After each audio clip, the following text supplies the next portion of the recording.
appreciate Toastmaster Ankit. Thank you, Jagrat. Toastmasters, is there anybody here who has never felt the mischievous hand of fate and destiny in his life? Is there anybody here who has never experienced an event which left him amazed at the way it was scripted by the mighty gods? Toastmasters and guests, today I wish to share such a personal experience from my life. It seems just yesterday when I was in class 3 and Brother Fitzpatrick walked up to the board and wrote the word elocution.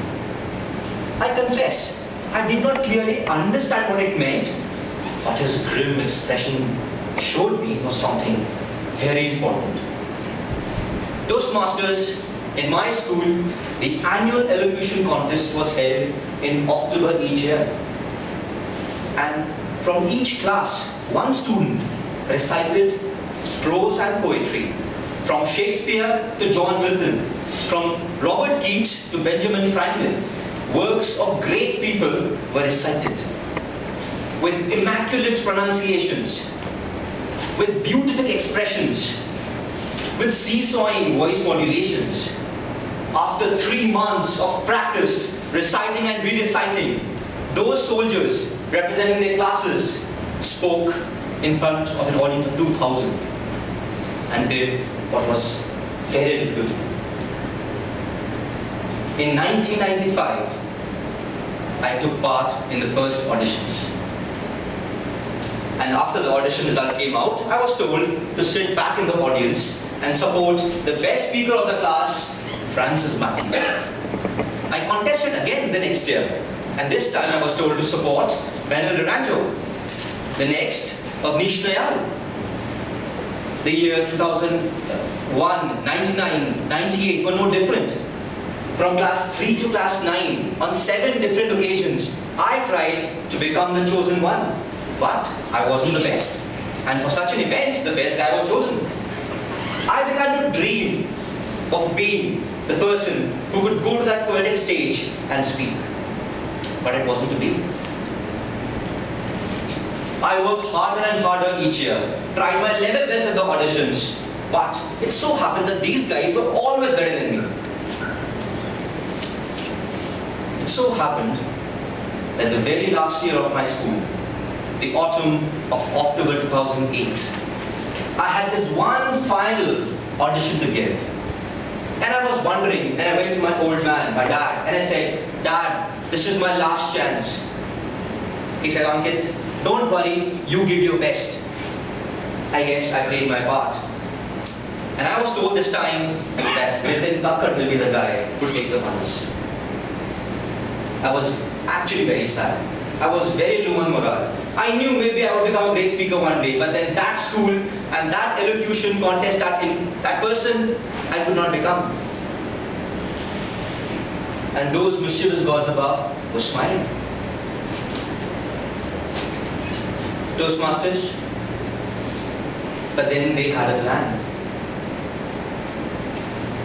Nitin Thakkar, 7 days before the contest, landed up in a fight in school and broke some school property. He was put on disciplinary probation and he could not take part. And we all were wondering what would happen. On October 28th, I still remember that day. That evening, the next day was the contest, the principal of my class came in and said, "It's very unfortunate that Nitin, a person who worked so hard for 3 months, will not be able to represent the class, and I need a volunteer." That very opportunity for which I waited for 8 long years was before me. But in all my senses, I could not have said yes. One night to prepare for a contest against people who were preparing for 3 months? How would I do it? And I just could not raise my hand. When one of my fellow friends who wanted to pull my leg, he took my hand. I got up to actually say no, that's not possible, I can't do it. When the principal assumed that I had said a yes, and the class began to clap. But then I actually stood up and began to clarify. Then the principal said, "And finally we have an elocutionist." Hearing that word, I could not say no anymore. I had waited for so long for that day.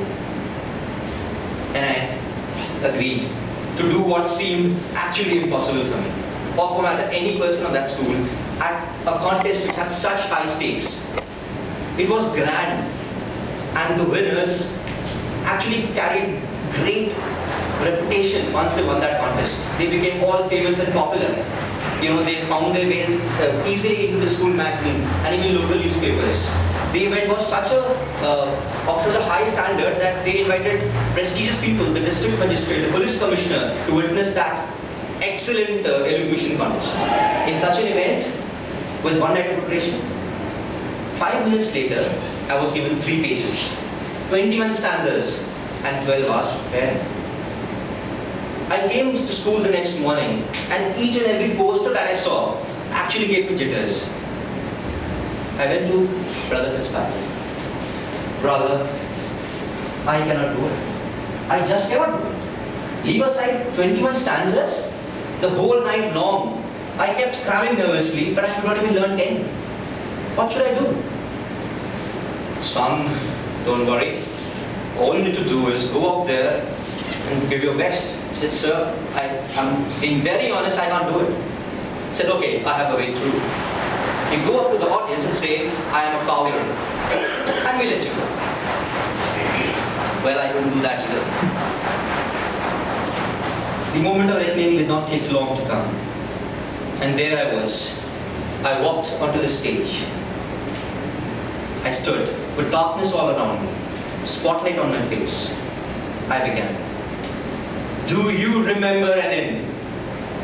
By Heller Billock. Do you remember an inn, Miranda? Do you remember an inn? Do you remember an inn? And the bedding and the treading of the straw for tedding, and the fleas that tease in the high Pyrenees. Do you taste the wine of the tar, and the jitters and the shears of the young muleteers? Toastmasters, I finished my speech and came down. The principal grabbed the mic and told the audience how brave I was. I do not know much about it. But 10 years later today, I look back at that moment, and I believe that laid the foundation of my speaking journey. I have many a dream still unfulfilled, and it seems I will never get there. But I know that right at this moment while I speak, the speaking gods above, the mischievous gods above, would still be looking at me and smiling. Thank you.